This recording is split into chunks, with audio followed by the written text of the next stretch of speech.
Part 2।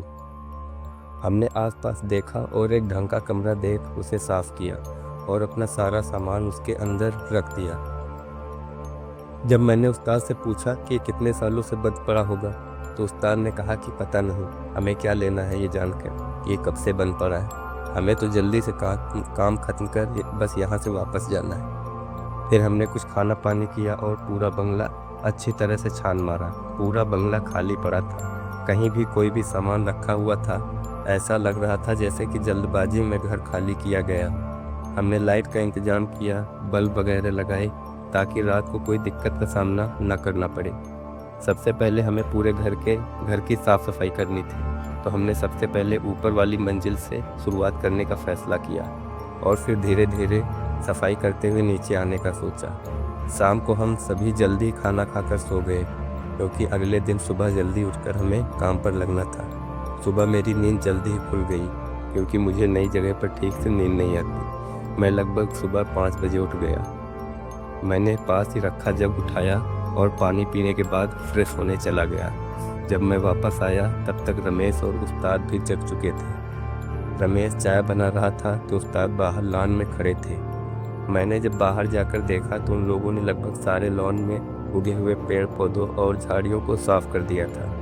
उस्ताद बोले, अब कुछ ठीक लग रहा है। तभी रमेश ने चाय पीने के लिए आवाज़ लगाई और हम वापस अंदर आ गए।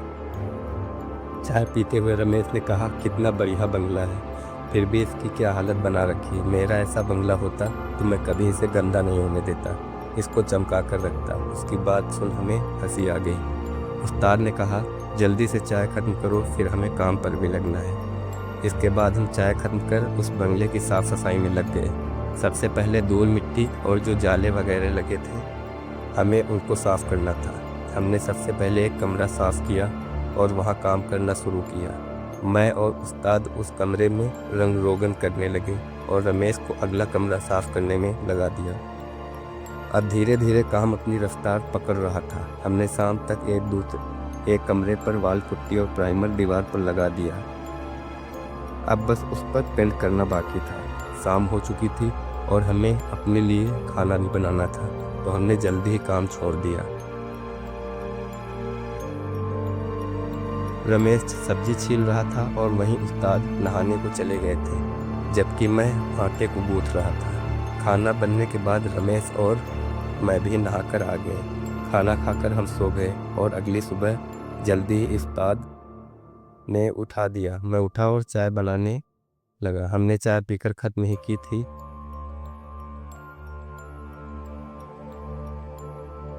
हमें बाहर से किसी के बोलने की आवाज़ें आने लगी। हम सभी बाहर गए तो हमने देखा कि कुछ लोग बाहर जमा हो रखे हैं। वह गांव के ही लोग थे और वह वॉचमैन से इस बंगले के बारे में पूछ रहे थे कि किसने यहाँ साफ़ सफाई करवाई और किसने यह बंगला खरीदा है। यह हल्ला होता देख हम सभी बाहर चले गए। लोग बंगले को देखकर आपस में फुसफुसा रहे थे कि न जाने किसकी मती मारी गई है, किसने यह बंगला खरीदा है, उसको कोई अंदाज़ा नहीं है। इस तरह की बातें उनके बीच चल रही थी। फिर उनमें से एक व्यक्ति हमारे पास आया और बोला, सब ठीक तो है? तुम्हें कुछ अजीब दिखाया एहसास हुआ? उस्ताद हैरानी के साथ उसे देख रहे थे। उन्हें कुछ भी समझ नहीं आ रहा था कि ये किस बारे में बात कर रहा है। उस्ताद ने कहा, नहीं, हमें तो कुछ अजीब नहीं दिखा यहाँ। वह व्यक्ति सोच में पड़ गया और कुछ सोचकर बोला, चलो ठीक है, मैं चलता हूँ, और हाँ, ज़रा ध्यान से रहना। यहाँ इतना कहकर वो वहाँ से चला गया और साथ में ही बाकी लोग भी चले गए। हम तीनों एक दूसरे को देख रहे थे और पूरे मामले को समझने की कोशिश कर रहे थे। हमने वॉचमैन से पूछा कि आखिर यह किस बारे में बात कर रहे थे, तो वॉचमैन ने कहा, कुछ नहीं, यह बंगला काफ़ी दिनों से बंद पड़ा था, तो बस ऐसे ही लोग बातें बनाने लगते। आप चिंता मत करो, सब ठीक है। वॉचमैन की बातों से लग रहा था जैसे कि वह कुछ न कुछ छुपा रहा है। वह ज़रूर कुछ जानता है पर हमें बताना नहीं चाहता। इस बंगले का ज़रूर कोई राज है। हम तीनों अंदर आ गए और आपस में इस बारे में बात करने लगे कि आखिर इस बंगले के पीछे क्या कहानी है, क्यों ये इस हाल में पड़ा है। हमारे मन में बहुत से सवाल चल रहे थे, लेकिन जवाब एक का भी नहीं था। हम अपने काम में लग गए। और वह सारे सवाल वही दब कर रह गए। हमें बस अपना काम खत्म कर जल्दी से अपने घर जाना था। आसपास क्या हो रहा है इस पर हमारा ना ध्यान ना जाए, इसमें ही हमारी भलाई थी। अगले दिन दोपहर के समय में उस्ताद के साथ काम कर रहा था कि मुझे ऐसा लगा जैसे कि मेरे पीछे से कोई गुजरा हो। मैंने दीवार पर एक परछाई देखी जो किसी के गुजरने से बनती है। मैंने बाहर आकर देखा पर वहाँ कोई नहीं था। मैंने सोचा कि शायद रमेश आया होगा। मैं वहाँ उसे देखने लगा पर मुझे कोई भी दिखाई नहीं दिया। तभी उस्ताद ने मुझे बुलाया और पूछने लगे, क्या हुआ? मैंने नामे सर हिला दिया। मेरे मन में अभी भी वही बात चल रही थी कि अभी ही तो वह मेरे पीछे से गुजरा था, तो फिर वह गया कहाँ? कुछ देर बाद मैं नीचे पानी पीने गया तो मैंने देखा कि रमेश साफ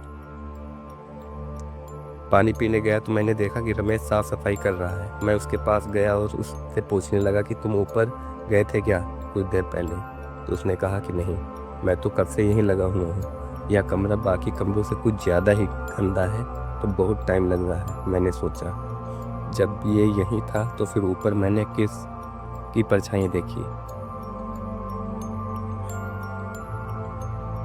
शायद मुझे वहम हुआ होगा। यही सोच मैं वो बात भूल गया। शाम को हम सभी साथ में बैठे खाना खा रहे थे, तभी हमें ऊपर से एक जोरदार आवाज़ आई।